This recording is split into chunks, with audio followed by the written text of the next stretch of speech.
mà mơ nè CIF ពណ៌ក្រហមចៅរបស់អញកម្លាំងវាខ្លាំងដូចតម្រៃសាអញ្ចឹងណាចាំមើលចុះកុំមកចង់ខ្លាំងជាមួយអញឲ្យសោះអាផ្លែទ្របអើយ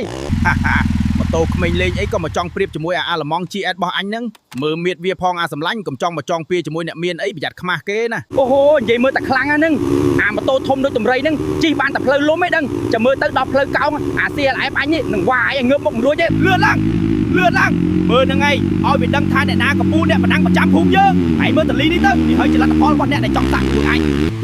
ស្មានតែអញខ្លាចឯងមែនទេផ្លូវកោងបែបនេះហើយដែលជាកន្លែងបង្ហាញសមត្ថភាពពិតប្រាកដរបស់ GS នេះកុំសង្ឃឹមថាអាចវាយអញបានឲ្យសោះអាតសក់វែងអើយយោយស្ពាននេះអីក៏រលាក់ម្លេះអាសម្លាញ់អើយតែមិនអីទេកម្រិតអញប៉ុណ្ណេះហើយស្ពានបាក់ក៏អញនៅតែជិះទៅមុខបានដែរហើយកុំភ័យជំនួសអញប្រយ័ត្នខ្លួនឯងទៅល្អជាងអីយ៉ាងាប់ហើយអាសម្លាញ់